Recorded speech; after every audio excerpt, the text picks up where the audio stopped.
দিচ্ছে, যাও চান করো। এবার সবারই গেলেন কোথায়? সরোজ নদীতে চান করতে। এখন ঘাটে চান করলেন যেখানে মনি ঋষিরা চান করে, সেখানে যে সবরই মনি ঋষিরা বলছে, ছি ছি ছি ছি, যে ঘাটে আমরা চান করি সেই ঘাটে তুমি চান করলে,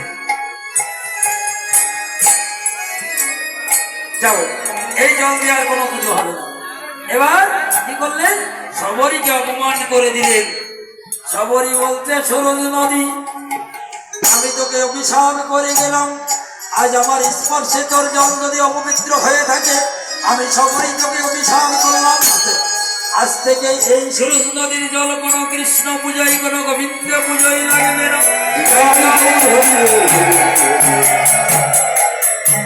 বলতে বলতে বলতে বলতে সরোজ নদীর জলটা লাল হয়ে গেল, সবুজ হয়ে গেল, আর কীট পতঙ্গ পোকামাকড় জলে ভাসায় ভাসি করছে, সে জলে আর চান করা যাবে না।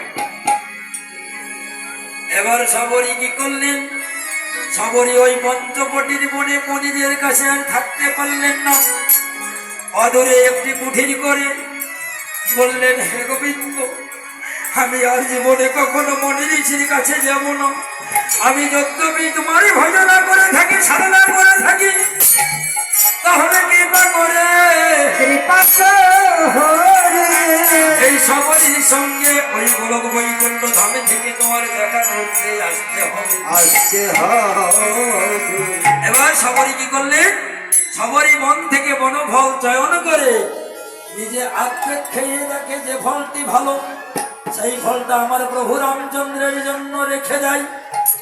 এমনি করে রাখতে রাখতে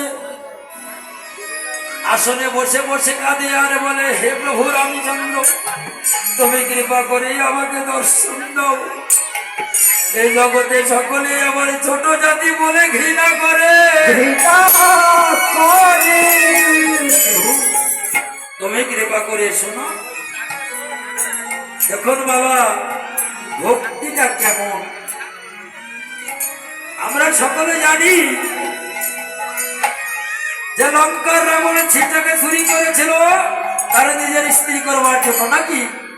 কিন্তু তা নয় বাবা, রাবণ মনে মনে চিন্তা করছিলেন, আমি যদি সীতাকে চুরি না করি তাহলে লঙ্কায় কখনো লক্ষ্মী স্থাপন হবে না, আর লক্ষ্মী স্থাপন না হলে এখানে তুলসী রোপণ হবে না, আর তুলসী না হলে এখানে কৃষ্ণ সেবা হবে না, আর কৃষ্ণ সেবা না হলে মহাপ্রসাদ হবে না, আর মহাপ্রসাদ না হলে বৈষ্ণব সেবা হবে না।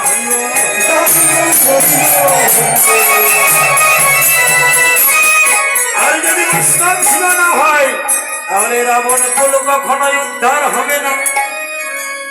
জানো মা, সীতাকে চুরি করে কোথায় রেখেছিল?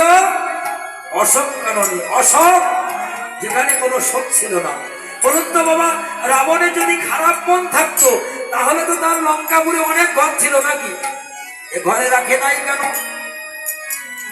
তাই রাবণ সীতামাকে পূজা করতেন। মন্দাদারি বলছে, স্বামী তুমি আর পাপ করো না, তুমি রামের সীতাকে রামকে ফিরিয়ে দাও।